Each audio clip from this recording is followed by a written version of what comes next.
talking about what if there's a recession while in retirement? Go back to work? What do you do? Well, there will be a recession in retirement. That's the point I'm getting at. And Yes. as before you started talking, I was just thinking, how long have you been doing this, Brent? Probably about 43, 44 years, I think. So that's a long time. And Are you as saying far he's as- old? Yeah. Yes, I'm old. Well, Experience. That's not the point I'm making. Experience. But it's There we go. it's not inconceivable for somebody to have a retirement that lasts that long. I mean, if Right. you retire in your 50s and you live into your 90s, you could theoretically have definitely. a retirement of 40 years. So in that 43 years, how many ups and downs have you seen in the market? Oh, I mean, I saw the 87 crash. I saw the banking crisis. I saw the tech boom and bust. I saw the Great Recession. I saw in COVID.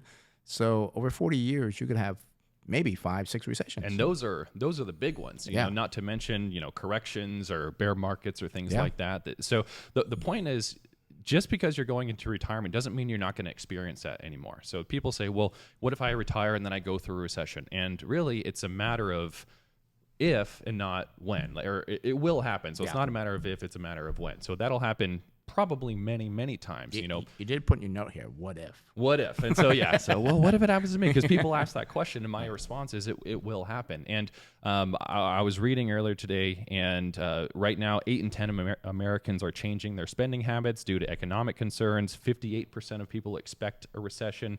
And so, you know, a lot of people who are preparing for retirement, that might be weighing on them on when they will actually be able to retire, or maybe they've just recently retired and they're really nervous about it. But again, the point is there is going to be ups and downs. And when you go into retirement, you have to have a plan and an income stream and different investment allocations to make sure that it can weather that. So just because there is volatility doesn't mean that you can't retire. You just need to make sure that you're very conscious and diligent of the things that you're investing in, so that when that does happen, you can still have the cash flow that you need to survive and live the retirement that you want to. Now, as a financial planner, you pull together everything for people. What do you do to try to help them feel more comfortable? Because as you said, it's going to happen. So how do you say, like, it'll be okay? What do you do? Well, part of it is you need to make sure that you have enough liquidity. I mean, when you think about people going through volatility, what really hurts people is if they're withdrawing from an investment portfolio and they have to withdraw money even if it's not the best time to do that. So if there's a downturn and you have to sell things off to generate cash so that you can withdraw, and if you withdraw too much, you know, you don't have the ability to go back up. So you need to have the right amount of liquidity to hold on to that. You also need to make sure that of the portfolio that you're using for income, you have a sustainable withdrawal rate. You know, you can't be withdrawing 15% of a portfolio and expect to not to run out of money at some point. So the withdrawal rate needs to be, you know, appropriate. And you also have to be okay with investing money. I mean, some people get to retirement and they think, okay, now's my time to be conservative. I'm going to retire in 3 years, so I have a 3-year time horizon. No, you're probably going to live for another 30 years. That's your horizon. That's the investment decisions you need to make should reflect the rest of your life, if not longer, not just until you get to retirement, because you always should be investing. And the only way to avoid volatility is to do things like hold cash, which means everything else around you then is getting more expensive except the cash that you have. Or, you know, people will go buy annuities because they're afraid of volatility, and you're better off just holding cash at that point in many cases. So Hate annuities.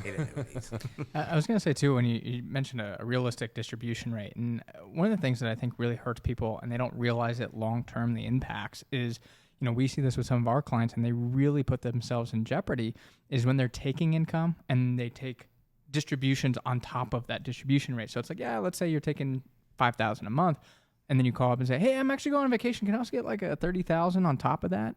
That is a really dangerous thing, and that's where I think the planning is so important, because you don't realize that $30,000 withdrawal now all of a sudden lifts your normalized distribution rate, and you can now really accelerate you running out of money. it's better to look at, you know, if you're withdrawing money from a portfolio in retirement, you almost want to think of it as a paycheck. Yeah. So, you know, okay, I've got this portfolio. This is how much I can reasonably withdraw. If I do more than that, now I'm running the risk of running out of money at some point. So whatever you reasonably can withdraw, if you want to plan a trip or buy a car or whatever it is, it's got to come out of that money. Yes, you technically can access more if you want to, but you just run the risk of potentially running out.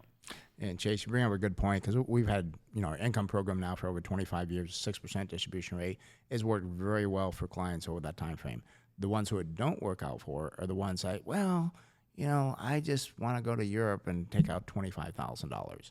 They don't realize the compounding effect of that money long term, and it destroys their plan. You've got to have a solid plan, and that's why, again, as a financial planner, you're like their coach to keep them on track. And, you know, you bring up a good point, Brent, because honestly, if you have an investment portfolio that you can withdraw 6% from that a year and not run out of money no matter how long your retirement is while still preserving that money, I mean, that's a fantastic retirement plan to be able to do that. But as Chase said, if you're withdrawing more periodically, that 6% annual withdrawal rate really is now 12.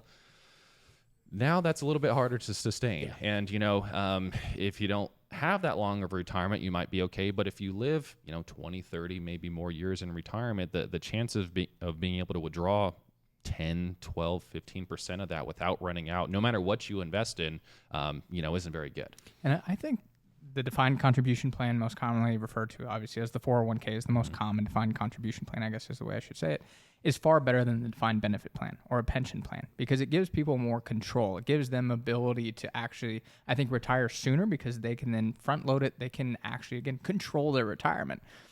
But the problem is with the defined benefit plan, nobody ever thought about like, oh, okay, great, I'm getting $5,000 a month from my pension. Oh, can I withdraw $25,000? No, that wasn't even an option. You just had the money coming in. You had to still budget that money and then utilize that money as you would if you were working. But I think sometimes the 401k, people see that big lump sum and they take the income, but they're like, yeah, I mean, I'm getting $5,000 a month, but I still have like $500,000 there. That's my money. I can take it if I want to. And It's that's where true. it's dangerous. It's your money to lose too. So, which, I mean, a pension is really an annuity at the end of the day, and if you have that, Don't use that word. well, an annuity, the textbook definition of an annuity is just a stream of cash flow, which that's what a pension is. And if you have that, you can't run out as long as it pays for your lifetime, but you don't have the flexibility or the freedom.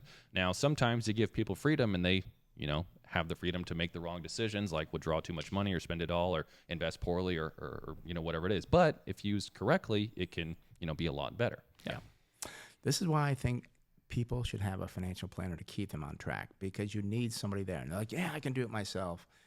With a financial planner like yourself, a CFP, you can give them the facts and say, no, shouldn't do that. Don't do it. This is what's going to happen if you do that. So it's not emotional. It's very and there's always going to be changes. You know, people's lives change. The world around you changes. So just because there's changes doesn't mean that the plan that you have doesn't work anymore. I mean, if you think of it like a map, okay, if I'm going to drive from San Diego to, you know, Northern California, there's lots of different ways that you could get there. And, you know, you might go on different detours and things, but you're still going to end up in that place. But, you know, I can kind of help people stay on the most efficient path, essentially. Right. All right. Well, Harrison, thank you very much. Again, that is Harrison Johnson, CFP. He is with Wilsey Asset Management. If you want to have a free consultation, want to talk to him, give him a call on the phone, 858-224-0004. Again, that's 858-224-0004. Or go to the website, smartinvesting2000.com. That's smartinvesting2000.com. Send them an email right there, and you can start that dialogue to get your financial plan on track. And if you don't have one, you need to get one going, maybe. It really helps. I kind of circle it, tie it back into the beginning. Again, going through recessions, having a plan in place for those recessions that will come about, as he said, I think really helps people through the difficult times that, again, will come about. Yep.